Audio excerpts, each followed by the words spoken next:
Darna or Fear is Forbidden is a 2003 horror anthology movie, and in this movie, 6 friends are traveling to Goa, but when their car breaks down, they decide to pass the time by telling horror stories, not knowing that they themselves are part of one. I love horror movies. I've especially started to like them a lot becoming a movie reviewer. I'm starting to appreciate them more and more every day.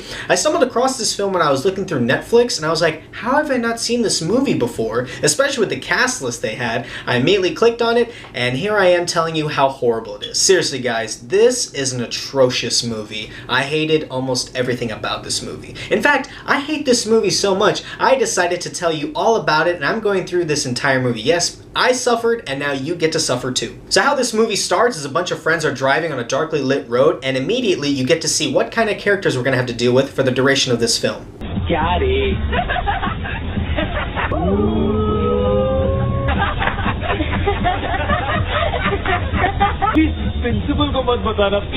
Okay, word of advice, people.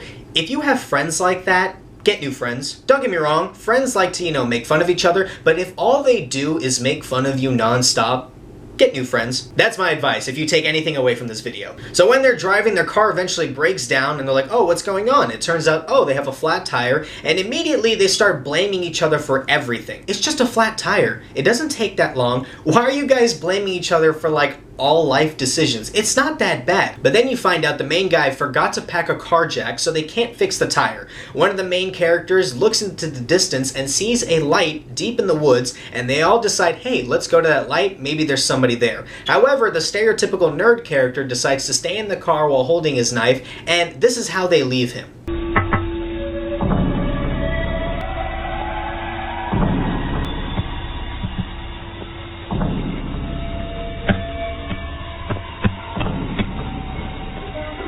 What was the point of that? Was that supposed to be funny? Because it wasn't. And not to mention we get this pointless jump scare. And that's one thing I hate about this movie. Pointless jump scares. And even then, these jump scares aren't even effective. They're just dumb. So they basically get to the end of the light and they see that it's an abandoned house, but one character really sees this as a positive. Funky looking house, Funky house? It's abandoned with vines all over it. There's nothing funky about that house, but you know what? Whatever floats your boat. They start a small fire, and they're all thinking, hey guys, what should we do? And one character suggests, hey, why don't we tell scary stories? And they all immediately go for it. Yeah, don't try and look for help. It's the middle of the night, you don't know where you are, but you know what, fine, scary stories are fun. But then we finally get to our first scary story. So in this, it's about a couple that's driving on a darkly lit road, and it's a 3-hour drive apparently for them. And so the husband decides to, have fun with his wife by turning off the headlights. What a horrible husband. You're driving 5 miles an hour, you don't know where you are, so you just decide to turn off the headlights? That makes no sense to me. Their car breaks down, so he goes outside, he opens the hood to see what's going on. A lot of time passes by, she gets out of the car to check on him, but he's actually gone. She hears his scream and she runs to the field and she's trying to figure out, oh, what's going on? But then she finds him drowning in some kind of swamp, and you just see the Terminator hand just coming out like this, and she doesn't even try to save him at all, and she's worried, she's crying, but then, oh, he's behind her. It turns out that, oh, he's fine, nothing's wrong. Maybe it was just a mirage or something like that. They finally get back to the car, and as they're driving away, he hugs her to make sure she's safe, but then he smiles creepily into the mirror. I don't understand why he's smiling all weird like that. He's not an evil spirit or a demon. In fact, we don't even know what happens. I don't get it. Is he a demon? Did he get switched? Is he just a ghost? I don't get it. So when we get back to our friend group, one girl is so scared of this story that she has to leave, and get ready to see that a lot, because after every story that is told, one friend just gets up and goes, hey, I'm leaving, and then they leave, and then they're killed. That's what we get. It's just so obvious what's going to happen after every story, because they just get up and go, hey, deuces guys, I'm out, and then they get stabbed. Really scary there. So then we finally get to our second scary story, and in this one it starts yet again with a long driving sequence, and Saif Ali Khan plays a fashion photographer, and he decides to stay the night at this hotel that is called the Good Health Hotel. When you look at the outside of this hotel, you're like, yeah, people have died there. Not to mention, look at the cars that are surrounding that hotel. They're all broken down, and they clearly have a lot of dust in them. Like, nobody's been there for a while, okay? You just leave right there. If I saw those cars, I'd be like, you know what? I'm gonna take my chances while driving for the night. So when he goes into the hotel, he meets Bowman Irani's character, which is like the caretaker of this hotel. And as he's signing in, he's seeing a bunch of no smoking signs in the rooms, on the walls, everywhere. And he starts asking him, like, can I not even smoke in my room? And he goes, no, sir, there is no smoking allowed at all. In fact, Bowman Irani's character gets so upset that he takes Saif Ali Khan's pack of cigarettes and he goes, look, you can have this when you leave tomorrow morning. Later that night, he decides to go downstairs and he tells him, hey, look, I'm just gonna smoke in the street. I'm gonna smoke outside. I'm not even part of the hotel, okay? And the caretaker's like, nope, you can't get it back. You know why? Because smoking causes death. It causes cancer. You shouldn't smoke anymore, you know? It's bad for you. And obviously, he's getting irritated. He gets so irritated that he's like, look, I'm leaving this hotel. So as you go downstairs, you find out, oh, look, it's locked. The hotel is locked. Hey, buddy, just break the window, okay? Just break the window and you're easily out, okay? You can probably take him on. When he tries to tell Bowman Irani, hey, let me out, he takes out a gun and he's like, no, you're not going anywhere. Okay, listen. He clearly does not know how to hold a gun. Why did they make Saif Ali Khan so dumb in this movie? Like, seriously, if the dude is holding the gun like this and he's just cocking non-stop, just clearly rush him, beat him up, and then just tell him to open the door and you're fine. So then he tells him, look, sir, all you gotta do is stay with me 6 months and I guarantee you'll no longer be a smoker. I have a 70% success rate. And he asks him, hey, what about the other 30%? And then he takes him to this dungeon and then he shows all the dead bodies. And then we cut to 6 months later and it turns out Saif Ali Khan's now brainwashed and that's how the skit ends.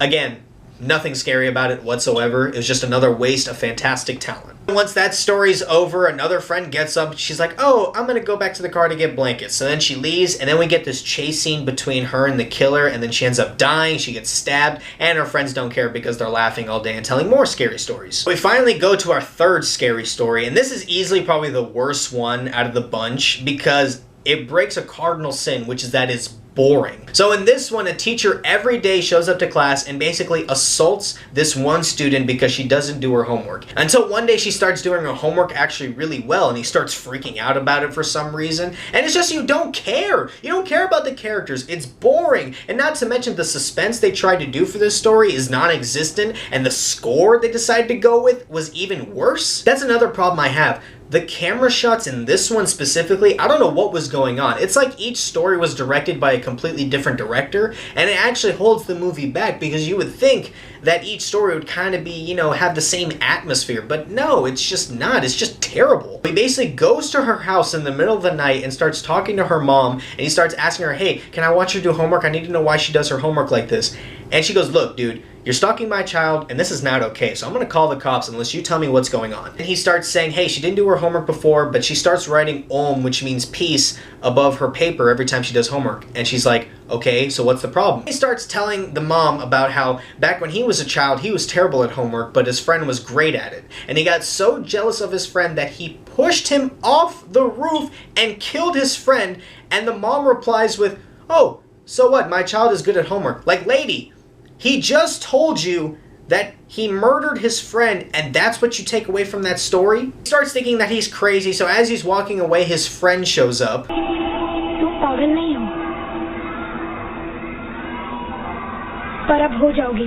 And then the scary story ends with him doing a bunch of math problems in the middle of the road. So let me get this straight.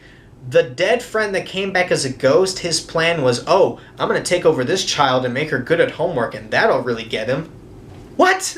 So then after that story, a friend gets up and he goes, hey, I'm leaving, I'm worried about those two girls, and then he goes to try and find them, but then he sees that, oh, the nerd is actually dead in the car, and then a chase scene happens, and then he dies, and then we go back to the annoying group to hear another crappy story. Okay, now, this is my favorite story out of all of them, and I'm going to tell you why. So in this one, it's about a housewife who goes shopping, and she decides to buy apples, and she gets them at a really cheap price, but then the vendor is a little creepy about it. So when she goes home, she starts questioning her life about these apples. She's like, oh, they look great, but I don't know, that guy was creepy. I don't know if we should eat them or not. And then her husband shows up, and he's really wanting to eat these apples for some reason. Like, he's just adamant, like, no, lady, I need to eat these apples right now. I need to put those in my mouth. She actually at one point throws the apples away, and they end up coming back to her fridge. And he finally eats an apple, and she starts freaking out.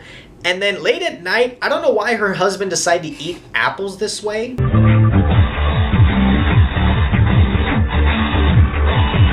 Why is he eating an apple like that? Who eats an apple like that? And by the way, there's nothing quiet about eating an apple. Like, it is one of the loudest foods you can eat. I don't care how soft it is, it's still gonna be heard in the middle of the night. So she wakes up the next morning and then she starts finding out the awful truth that if you eat these apples, you'll start transforming into them. The funny thing is that what was the director telling her before the scene? Like, all right, look, okay, this is a really serious scene, okay?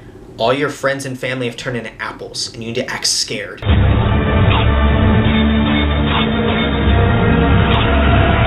Newsflash, people, there's nothing scary about fruit. I don't care what you do to that apple, there's nothing scary about produce. Also, is it really the worst thing in the world if apples just start randomly showing up? Like, just don't eat them. I don't see how it's that big of a deal. And how the story ends is that the fruit vendor hands her a free apple. And the funniest part is that this is how the friends act when that story is over.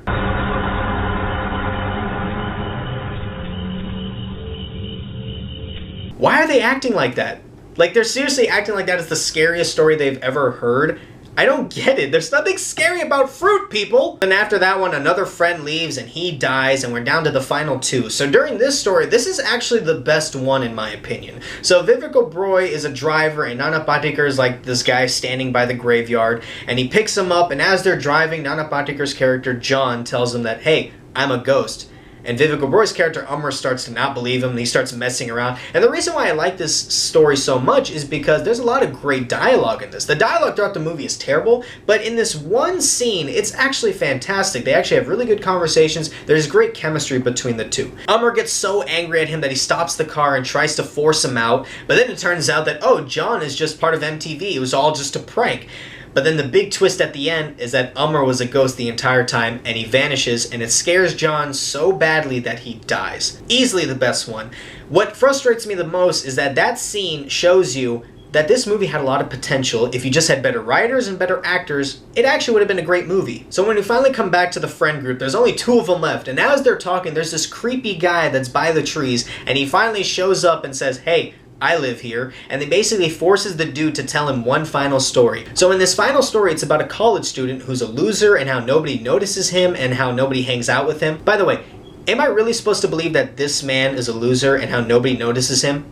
I'm noticing you, man. You are handsome and you are loved. So he starts complaining to this little statue of God, and he's like, look, man, I wish I had special powers, something to make me stand out. So then God decides to gift him with this power of being able to stop anything by saying stop, and then resuming it by saying move. He starts figuring it out, and immediately it starts going to his head because he starts messing with everybody. So he decides to tell this girl he likes about his new power, but she's like not having it. She's like, bro, you're weird, I'm not doing this. And then immediately he becomes a psychopath. Like that quickly he becomes one. I don't get it. So then when he goes home, he starts messing with his dad, saying stop, move, stop, move. But then when he goes to his room and he's by himself, he immediately goes 0 to 100.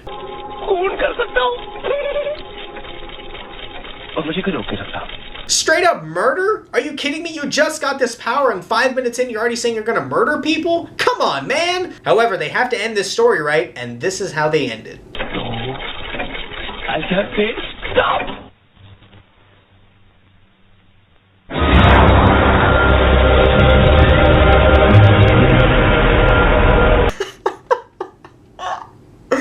Oh my god, this movie sucks. So we finally come back to the present day, and this creepy guy starts telling his final story about how he was picking off their friends one by one, and you find out his motivation is because he hates fear, and that he sensed that all the friends had fear?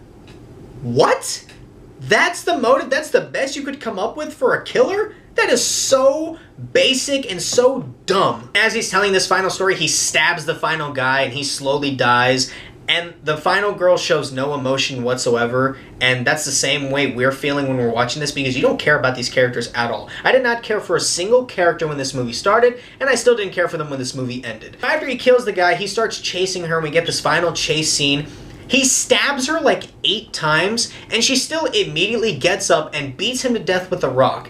And as she's running away, this is what happens.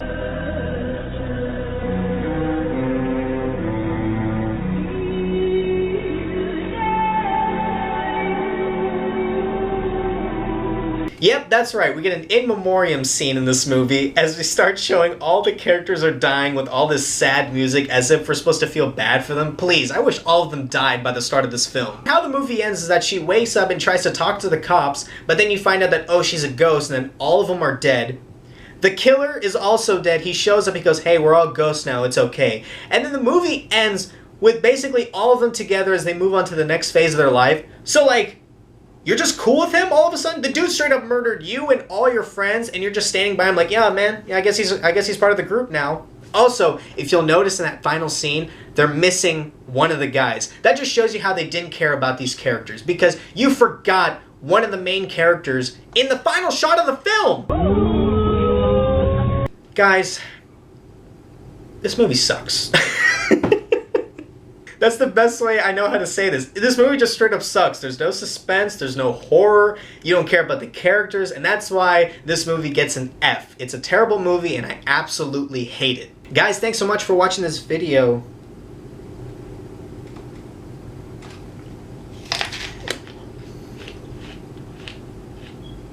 Uh-oh.